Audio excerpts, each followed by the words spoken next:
Hello and welcome to Hexahedra. Hexahedra is an open-ended programming puzzle game coming soon from Sidequest Ninja. Sidequest Ninja, a developer, reached out to the Red Circuit team and asked if they could try out and share the demo of their game. And I decided that I would be one to try it out. And so I've downloaded the demo. Anyone can try out this demo. It's available on Steam. And check it out. In this game, we design and optimize factories to create cubes.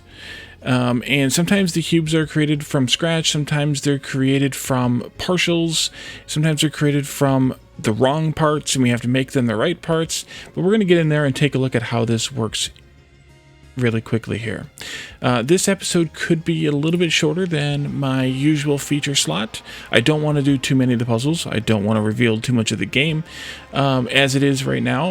Let you solve your own puzzles if you would like, and maybe you'll come up with some options that are a bit better, or some builds that are a bit better than mine, depending on how far we get into this. So, in the options, there are the usual handful of options. The music volume is very loud by default, so I've turned it way down here to setting 4. I don't remember what the max is, and you can't actually control the effects volume either, so I'm hoping that those aren't too loud. The usual graphics options, and then there are some interface options here that I'm not sure if I want them on or not, so I'm going to leave them alone. And then a couple of accessibility options, including colorblind assistance, which is really nice to have for those who are colorblind. Once again, Hexahedra is designed and programmed by Sidequest Ninja. And they have some additional freelancers that are helping with art and animation and those types of components. I'm not going to let it run the whole time. But I'll give you a few peeks here. I think we'll stop there. I don't know what comes next, but we'll stop there. So back here at the main menu, I think we'll just go ahead and get started. You can have multiple profiles if you want to, try out different things. I did play under a different profile to start with, and did the first few puzzles. So let's go ahead and get started, and we'll get up and running. Up and running. Your new boss, Dentar Kaledzida, takes you through the basics of a working factory. Up and running. Let's get to work. I've managed to buy some scrap cubes that we can spruce up for profit. Sorry, I need to take a drink. Repeating tutorials. By the way, if you ever want to repeat a level's tutorial, press this button. That's this one right here. The source cubes. These are the cubes we're starting with. Left click and drag the cube to see its different sides. When you release, the cube will rotate back to its default rotation. Cubes always enter the factory in their default rotation. That is key, and I'll point that out a little bit later again. So you can see here this cube has one wooden side there. All the other sides are metal, and the side facing us is painted blue. This is the cube we want to make. The paint has been cleaned off and the damaged wooden face has been removed. You can switch to the net view to see the whole cube at once. Click the cross button for that. So that's this button here. So we can see the whole cube and compare that to this one. And we can see that, well, the missing side, the wooden side, is the one here on the bottom, relative to, again, the default orientation. And so we need to be able to attach a wooden side to this side of the cube, and then we're going to have to paint that one blue. Command tracks. This is the command track. Commands placed here are executed in order, looping at the end. I've set these commands up for you and locked them in place so you can see a factory in action. Moving the camera. Move the camera by right-click, dragging, or with the arrow keys. Zoom with the mouse wheel or the plus-minus keys. Lean the camera by middle-click, dragging, or with the numpad keys. So we can right-click, drag to move, or you can use arrow keys once the tutorial's out in the way. Zooming in with the mouse wheel, and lean the camera by middle-click dragging, so that gives you kind of an angle view of something. Okay. Press the run button to start the factory. The buttons to the right will speed up the process. If you're ever not sure what a device or command does, run the factory, see it in action. There's no penalty for mistakes. Okay, so let's see. The sorcerer is the first item here. It adds a cube from a numbered source and puts it in the middle of a workstation. The cleaner scrubs the paint off the panel facing it. The shipper takes computed completed cube and sends it to a numbered target. Be sure that a cube matches the target before shipping. Oh, actually, I said this totally backwards. The source is the cube that we get coming into the factory. So we're getting a cube that has one blue painted side and one wooden side, and we need to rip the wooden side off and clean the paint off of the blue side. The heater will set fire to any wooden panels on the cube, destroying them. It's kind of... oh, there we go. Okay. The arrow keys aren't actually moving it. I don't know. Okay, so let's just start the factory up by pressing the run button here, and let's see it in action. So the cube comes in from the saucer. It's rotated up, and then the action on the top scrubs the paint off, and then the action on the bottom burns the wood off, and then the action on the right, which is the shipper, pulls the cube off the factory. And so we can speed it up as well. I think you have to complete a few before it will give you credit for finishing the... yep, there we go. You have to complete a few cubes in a row in order to get a success. And then there will be in the release game stats where you can keep track of these and compare them against your friends and try and beat other people's scores for the different puzzles. So let's return to the menu. Scrubbing up. I didn't read the thing. Over to you. It's time for you to have a go at building a factory. Adding devices. You can add devices by dragging them from the supply here. You can add devices to the left, right, top, bottom, and rear of a workstation. The middle slot places the device at the rear. You can add commands by dragging them onto a command track, remove commands by dragging them away or by right-clicking them. Left-clicking a command in the supply or pressing its keyboard shortcut will add it to the currently highlighted track. This method will preserve any gaps in the commands. Put the pointer over a command slot and press the command shortcut key to add it to that slot. Alright. Okay. So a worked example, this workstation will also clean the cubes. It doesn't contribute to your progress, but you can use it as a reference as you build your workstation. You can probably clean the cubes more efficiently in yours. Run, stop, and edit. The factory can't be edited while it's running or paused. Press stop at any time to reset the factory and make changes. Alright, so we have a cube here. It's got a green side and a blue side. And we need it to be completely blank. So if we look at our factory here, it's defaulting us to a left source, and it's unmovable, so we're stuck with it. We do need to have a cleaner, though. And let's see, this is on the top and on the facing side. So put the cleaner on the top. And then we'll have... so we need to activate the left thing, which is this. To activate the left device. And I'll just do A. And you can see it's mapped to the keyboard, so it's really easy to do. And then once we have that, we need to activate the upper device, which is D. So we'll do that. And you can click and drag them too. I should do that as well. And then once that scrubs the green paint off the top, we need to rotate it up using this. And then we can activate the top again, which now the blue one should be on the top. So it'll scrub the blue paint off. And then we can activate the exit, which will be on the right once we put it there. That's the shipper here. Put it on the right, and then we go back to home. And I think that will do it. I think that'll do it. Let's try it. And this one is completely different, but it works just as well. Let's see how that worked. We got credit. That's good. All right, so let's speed it up a little.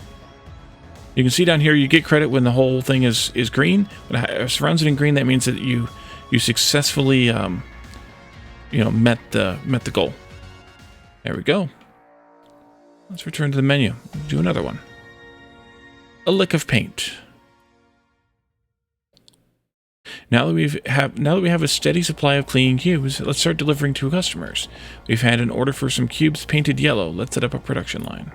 Here's what a customer wants. A cube painted yellow around the middle, but not on the left and right sides. Rotate it to check it out. Okay. There's an important rule about shipping cubes. It doesn't matter which way a cube is when you ship it, which way up a cube is when you ship it. As long as two opposite sides are unpainted and the rest are yellow, the customer will accept the cube. To paint a cube's side, use a spray painter. It comes in several colors. Left-click the red one to bring up a list. Left-click the yellow patch to switch to a yellow spray painter. Place devices and the commands we need to paint the cubes. Let's get shipping. Alright, so it's going to work kind of the same way. I see here that they're using two different painters. That's an interesting concept. We could do that. We could also just use one painter and multiple steps. But I think actually that's probably a more efficient way to do this. So let's try it. So we want to activate the left device to bring a cube out. The cube will come out completely blank, and it needs to have these all painted like that. So maybe we put a spray painter down here and a spray painter up here. And then once the cube is there, we can activate the bottom and the top, and then we can rotate it up or down. It doesn't matter in this case. You're just trying to rotate the cube one time, so it goes like this. And then we can do bottom and top again, which should paint the opposite two sides, or the adjacent two sides, I guess. And then we want to activate the sorcerer that's here on the shipper that's here on the right with that, and then we go home again to start anew. Let's see if that works.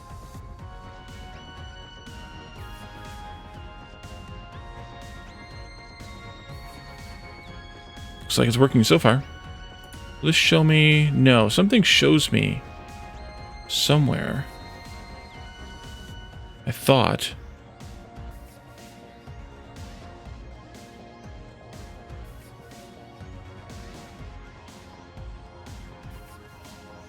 So they're not doing the same cubes over here. They're doing a different design. So, yeah.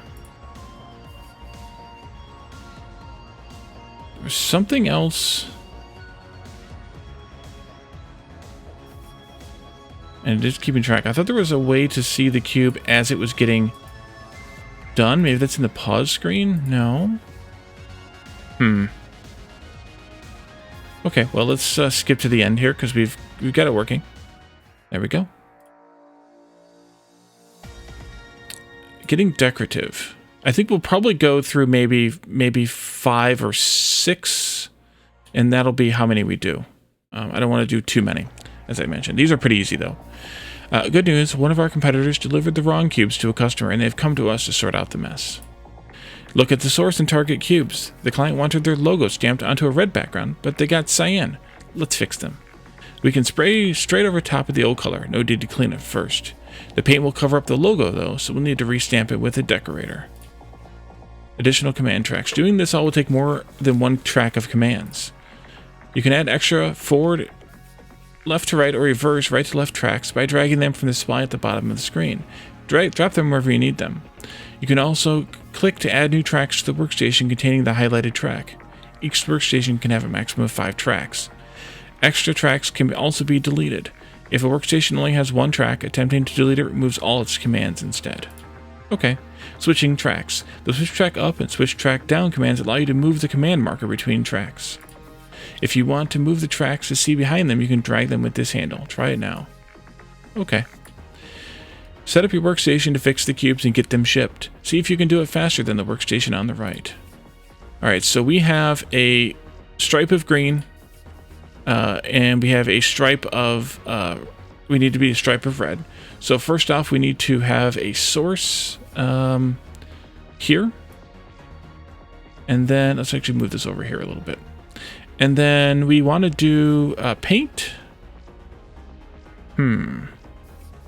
What if I do, let's see, we need red spray paint. Let's put the spray painter on the, I don't care, on the top side. And let's put the label decorator on the back. That way they're kind of adjacent if you're spinning it up. And then we'll, of course, have the output here on the left, or on the right, I mean, the other right. So we activate the source to bring the cube in. And then we need to spray paint that side. So we'll activate the top. And then we need to spin it upward so that it spins like this, so the top goes to the back. So we'll spin it upward like that. And then we need to do the logo stamp there. So that'll be the back one, which is this one, trigger rear device. And then we'll paint the top side again. And then we need to spin it again. And then we need to label the back and paint the top. And then spin it again. And now we need to actually move down to the next track. And you add the tracks. We want to reverse track here. So this confused me at first, the way this works. But because you're shifting it down here, the track will only go from 1 to 10. So you have to do a reverse track after a forward track. It's a little confusing, but this drops it straight down. It doesn't drop it like to here to start anew. It actually drops it like this, and then you go like kind of do a Z method or a zigzag kind of method. So we just spun. We've done 3 sides painted, 2 sides labeled. So we need to label the 3rd side and then paint the 4th side and then spin again and label the 4th side. So we have paint, label, paint, label, paint, label, paint, label, and then we should be able to ship it with the right side and then return home, I think. Let's try it. Run. Spray paint. Spin. I could have sworn there's a way to see what your current model looks like, but I guess not.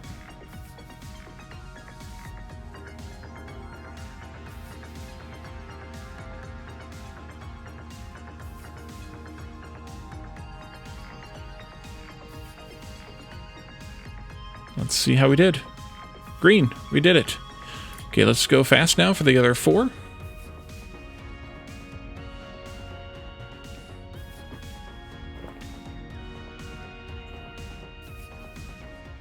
There we go. All right. Return to menu.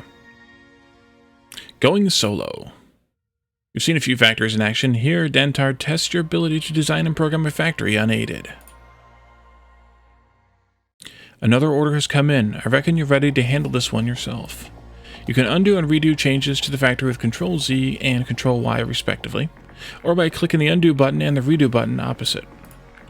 Undo and redo. You can browse the list of changes you can undo by clicking this button. Clicking an entry in the list will undo everything up to and including that change. And similarly, the redo history is here. Remember that making new changes to your factory will clear out a redo history. When you return to the main menu, the undo and redo histories are saved as part of the solution. If you create a copy of the solution, the histories are copied as well. Don't forget, you can have up to 5 devices per workstation, including the one behind the cube. Alright, so let's see here. We have a cube that has 1 yellow face, 1 blue, and 1 red face. We need to be able to get... We need to be able to get all of these blue. So maybe, well, first off, we need a blue spray painter. What if we do the paint on the top again? And we do the labeler on the back again. Then I want to do the scrubber, which is here on this side, because we want to be able to change this side from blue to unpainted, so we can scrub that side anytime in this whole process. So then we want to source and ship from the bottom and the right side. So I'm going to leave that there. Let's the source from the bottom, and then we can go ahead and scrub right away, I think. So let's activate left, and then we also want to paint the top side. I wonder if this matters. I bet you it does. We want to be able to paint the top side, so let's activate the top, and then we don't want to do anything else right now. We just want to rotate it up, and then we want to paint what's now the top side, which was the facing side. And then we also, no, we don't want to label what was the top side, because it doesn't need to be labeled. So then we want to rotate again. And then we want to paint that side. And now the facing side is on the back. So we want to label it. You know what? He did say, though, that they don't care what the orientation is. So maybe we can do a label here. And then we do a rotate, and then we paint, and then we rotate again, and then we shift to the next, whatchamacallit, to the next track.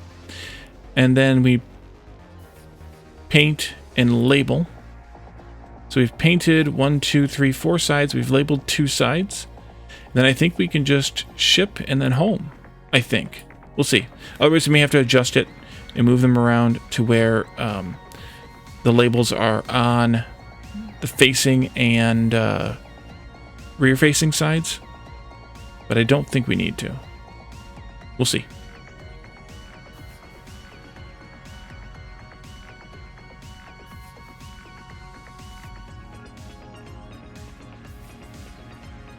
Nope, we got green. All right, good. Let's do it.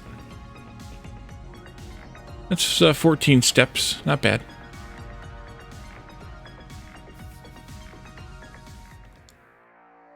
All right, and let's return to the menu on that one too.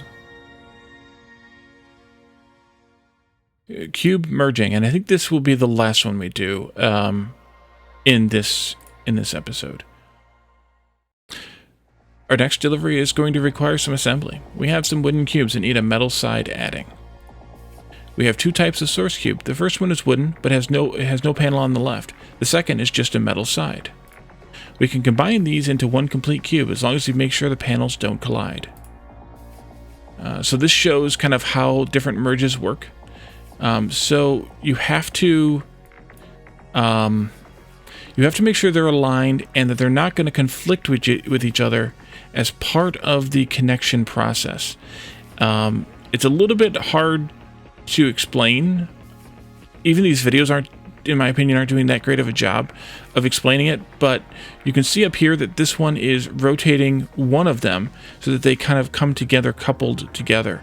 But as we'll see, and actually I want to do this one wrong at first, just to show, I think, a better example of what you have to do. You have to make sure that they're not going to slide along each other either, which is kind of a weird thing. So let me do this. To see a failed merge, run the factory as it stands. It attempts a merge, but it won't work because the wooden cube has a panel facing upwards, which is where the metal panel comes from. So let's see this not work. Move out of the way. Okay, so this is where you can see the failure. So the metal cube is coming in like this. Actually, I don't need to set this up wrong. He actually shows it to us. I thought so. But you can see that the metal panel is going to strike the edge of the wooden panel, and that doesn't work. So what we have to do is make sure that the metal panel is coming in a way that that does not make any impact with any of the edges of the wooden panels. We'll just use stop. In order to merge the cubes, you'll need to move one of the sorcers so that the panels arrive from an acceptable direction. Sort that out, and you'll be able to deliver the cubes as ordered.